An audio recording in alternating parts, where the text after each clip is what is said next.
बाद नेपाल में नई सरकार का इंतजार है। नेपाल में संसद भवन के बाहर सेना तैनात है। नेपाल में बैठकों का दौर जारी है। नए पीएम पर मंथन जारी है। इसी बीच अपडेट यह है कि नेपाल की अंतरिम पीएम सुशीला कार्की बन सकती हैं। नेपाल के राष्ट्रपति भवन में आज दोपहर 2 बजे अहम बैठक होगी।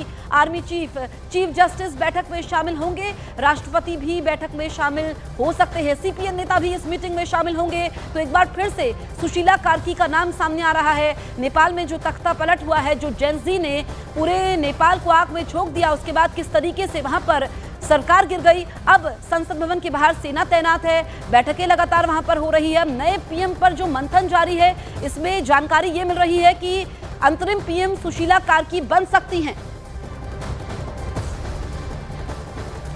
जेनजी के आक्रोश की आग में नेपाल की अरबों की संपत्ति स्वाहा हो गई है। लगभग 3 करोड़ की आबादी वाला ये देश इससे कैसे उभरेगा, ये अभी सोच पाना मुश्किल है। नेपाल का ये राष्ट्रपति भवन, जिसे प्रदर्शनकारियों ने आग के हवाले कर दिया था, राष्ट्रपति भवन में देर रात तक बैठक चली है। तस्वीरें हम आप तक पहुंचा रहे हैं ग्राउंड जीरो से। हमारे सहयोगी लगातार वहां पर बने हुए हैं।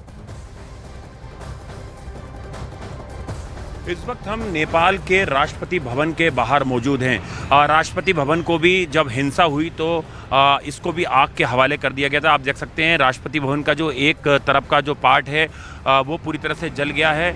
लेकिन ये राष्ट्रपति भवन अब जो नेपाल के अंतरिम प्रधानमंत्री के नाम पर किसकी मुहर लगेगी, उसको लेकर ये इमारत जो है ये काफ़ी महत्वपूर्ण हो जाती है। क्योंकि जो जानकारी मिल रही है कि जो सुशीला कार्की हैं वो यहाँ पर पहुँच सकती हैं और यहाँ पर फाइनल जो है वो मुहर लगेगी कि कब तक जो है वो नेपाल को अंतरिम प्रधानमंत्री मिलेगा। क्योंकि कयास लगाए जा रहे हैं कि नेपाल की जो अंतरिम प्रधानमंत्री हैं वो सुशीला कार्की हो सकती हैं। हालांकि जेनजी के ग्रुप ने इसका समर्थन नहीं किया है और उन्होंने प्रदर्शन की भी जो है वो ऐलान किया है। इसके अलावा एक और संगठन है, उसने भी प्रदर्शन का ऐलान किया। तो उसको देखते हुए भी यहाँ पर जो फोर्स है उसे पूरी तरह से डिप्लॉय किया गया है। जो नेपाल आर्मी है वो चप्पे चप्पे पर यहाँ पर तैनात है और आप देख सकते हैं ये जो नेपाल आर्मी का वाहन है वो भी यहाँ पर तैनात किया गया है। यहाँ पर मीडिया का पूरा जमावड़ा भी है।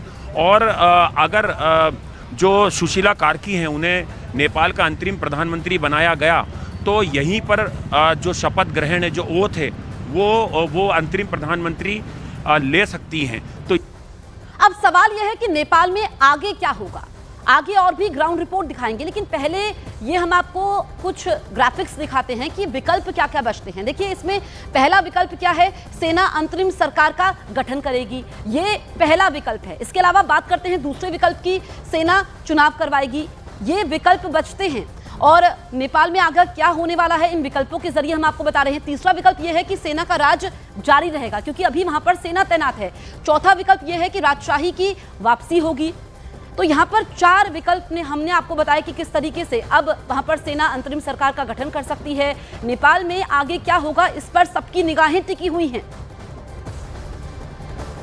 आगे बढ़ने से पहले आपको बताएं कि नेपाल हिंसा ने देश की अर्थव्यवस्था को गहरी चोट दी है। प्रदर्शनकारियों ने काठमांडू के सबसे ऊंचे 5 स्टार हिल्टन होटल में आग लगाई, जिससे बनाने में 5 अरब रुपए लगे थे। पिछले साल ही तैयार हुआ ये होटल नेपाल को अंतर्राष्ट्रीय पर्यटन के नक्शे पर अलग पहचान दिला रहा था।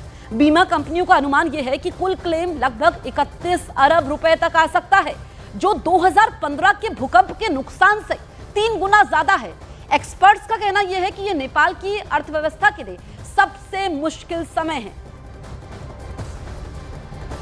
नेपाल के तत्कालीन प्रधानमंत्री ओली के खिलाफ जिस तरह से जो लोगों का गुस्सा जब वो सड़कों पे आया करप्शन और बेरोजगारी को लेके, तो आप देख सकते हैं जो नेपाल का सबसे ऊंचा होटल हिल्टन है उसका मंजर क्या है, पूरी तरह से जल के राख हो चुका है। ये कई अरब में इस होटल को तैयार किया गया था, कई साल लग गए थे जब ये होटल तैयार हुआ। करीबन 1.5 साल पहले बताया जाता है ये होटल बन के तैयार हुआ था। कोविड के वक्त भी इसमें लगातार जो निर्माण कार्य वो चल रहा था।